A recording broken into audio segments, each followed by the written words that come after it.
In Season 1 of the Peaky Blinders, Tommy Shelby forms a partnership with Billy Kimber by providing Kimber's men with much-needed protection at an important race meet. Shelby eventually double-crosses Kimber by forming an alliance with a rival gang.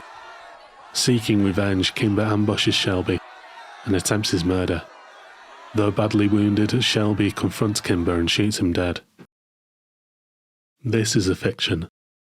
Born in 1882, the real Billy Kimber began his criminal career as a thief and pickpocket, and while still young would receive numerous convictions for drunkenness, violence against rivals and the police.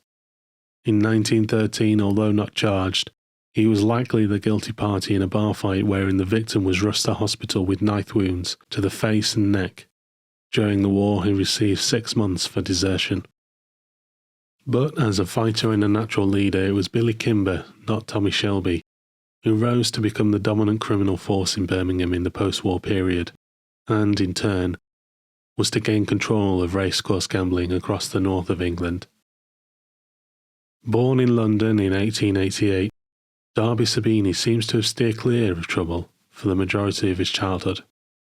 Portrayed in the TV show as an extra from The Godfather, in real life Sabini was born and raised in England, married in an Anglican church to an English woman, with no links to Sicily nor the international mafia. But he could fight, and seems to have graduated to criminal life via nightclub bouncer and debt collector. And like Kimber in Birmingham, Sabini moved to the racecourses during the post-war years as the head of a major gang.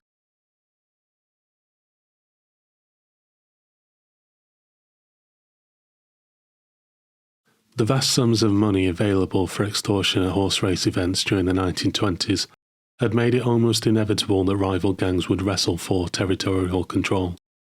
Indeed, by 1921, Billy Kimber and the Birmingham gang began to expand, to intimidate and beat their way for control of the race meets of the south of England.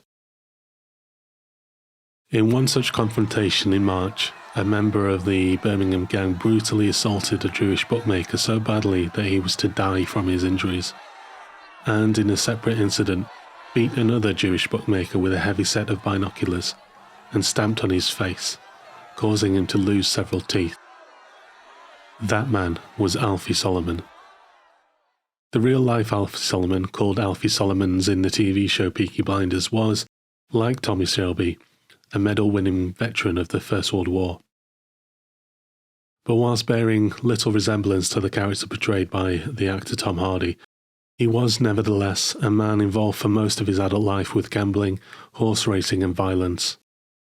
And it was his assault at the hands of the Birmingham gang that was to spark a series of violent attacks and reprisals that would later become known as the Racecourse War of 1921. After losing his teeth, Solomon sought the help and protection from a coalition of southern bookmakers and gang leaders, including Darby Sabini. Each of the prominent members of this war would suffer attempts on their lives. Darby Sabini in March with shots being fired during yet another confrontation with the Birmingham gang, and Alfie Solomon again in August when he was left for dead by Kimber's men after being beaten in the head with a hammer. As for Kimber himself, he merely escaped with a bullet wound to the leg after shots were fired during a meeting between Kimber and Sabini to, you guessed it, actually end the violence that had arisen between the two gangs.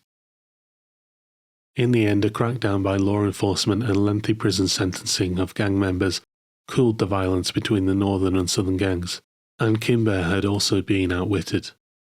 Members of the Southern Coalition created an independent and professionally sanctioned protection society which, having the power to allocate bookmakers' pitches and provide legitimate protection, choked the life and revenue from the criminal element. Billy Kimber himself was eventually to flee the violence in England for America. Details of his life become sketchy, although he was said to have made it to Chicago, where he was sheltered by Murray Humphreys, a prominent member of Al Capone's Chicago outfit.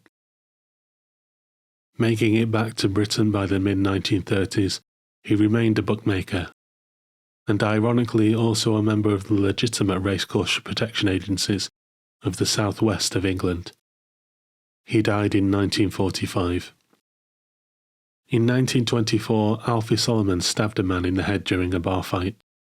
Escaping a murder conviction, he served only 3 months in prison for manslaughter, the jury evidently being impressed with his war service medals.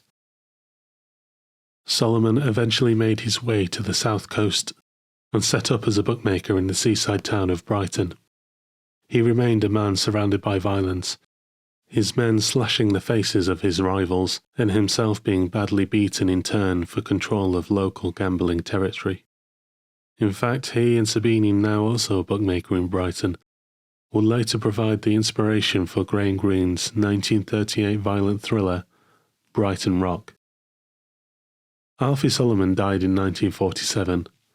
Sabini remained a bookmaker and criminal throughout the 30s and 40s, at one stage appearing in police records as the recipient of stolen goods. He received a sentence of 2 years hard labour. Strangely, most likely because of his criminal record and Italian heritage, he was in 1940 arrested and detained by MI5 due to his supposedly fascist sympathies, and, it was said, inclination to lead internal insurrection against Britain.